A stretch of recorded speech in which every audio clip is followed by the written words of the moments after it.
Our next speaker is going to be Harman.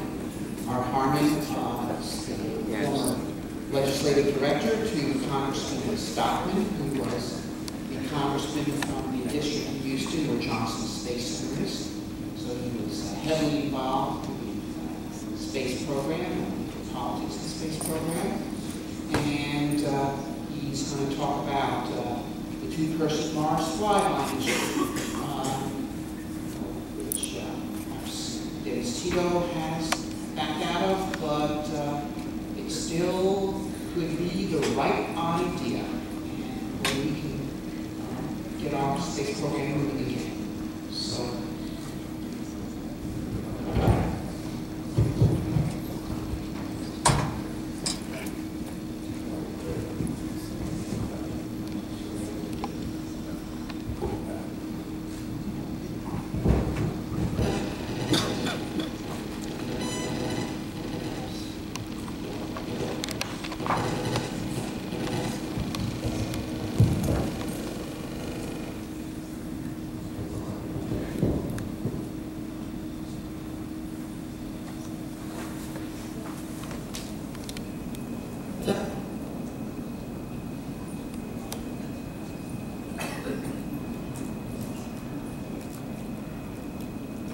Well, good morning, and thank you very much. I'm glad to be here and talk about what could be the most innovative and inspirational, truly, adventures in space. Something that will really get our space program back on track. As Dr. Zubrin indicated, Dennis Tito sort of brought back to the future the concept of a Mars flyby. Now that had been on NASA's books for literally decades. Back in 1966, they developed the concept, and interestingly, the architecture is not much different than we need today. But NASA now has been talking about, well, maybe in 2033 we'll do that. Well, here's the problem. We can do that today with basically existing technology, and to wait until 2033 will set our space program back a decade or more. First off, I want to recognize the Mars Society participants who last year worked on the Inspiration Mars Student Design Contest. If there's anyone in the room today who worked on that, please stand up. But those people took the challenge of designing a Mars flyby mission, and we got many good creative ideas out of that. So, you know, the Mars Society truly is a product of its members, and we had many people who contributed to that. So, thank them very much. The flyby concept. If you are, is to go in a what's called free return, where you go around from Earth. In this case, we can go to Venus in 2021. That's a new thing from the 2018 Dennis Tito mission, all the way to Mars, and then back home to Earth.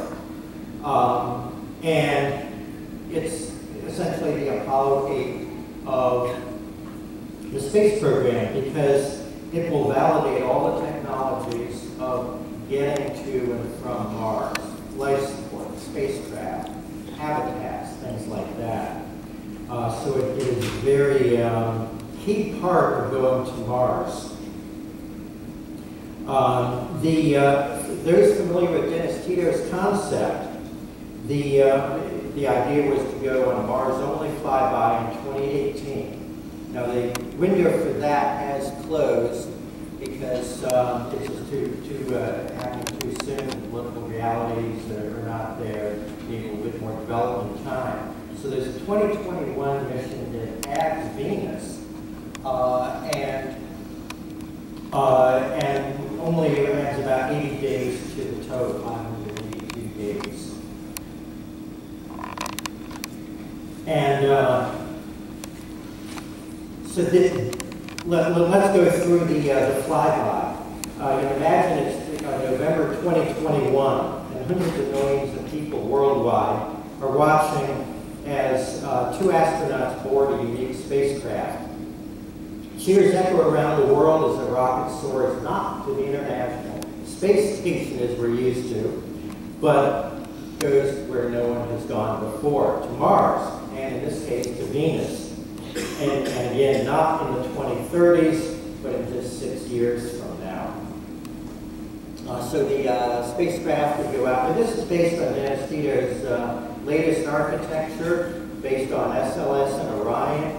Certainly that gives a single launch capability. Certainly it could be configured for a dual Falcon Heavy launch. I'm using this here because I've got the graphics of it, and I worked with Dennis Tito and his team in evaluating the project while in Congress. I'm familiar with this. The astronauts will speed past lunar orbit. That's a famous photo we saw recently of the moon from 1 million miles away in front of Earth, which is a really, really cool vision. Perhaps our astronauts would see something like that as they leave Earth orbit entirely. So for about 133 days, they'll be heading towards Venus. And the sun's going to get larger than you've ever seen it before. And pretty soon, Venus will, herself will grow, and all eyes will be on Venus as our astronauts watch the flyby from just 6,800 miles away. And, you're going to have these oh my God moments.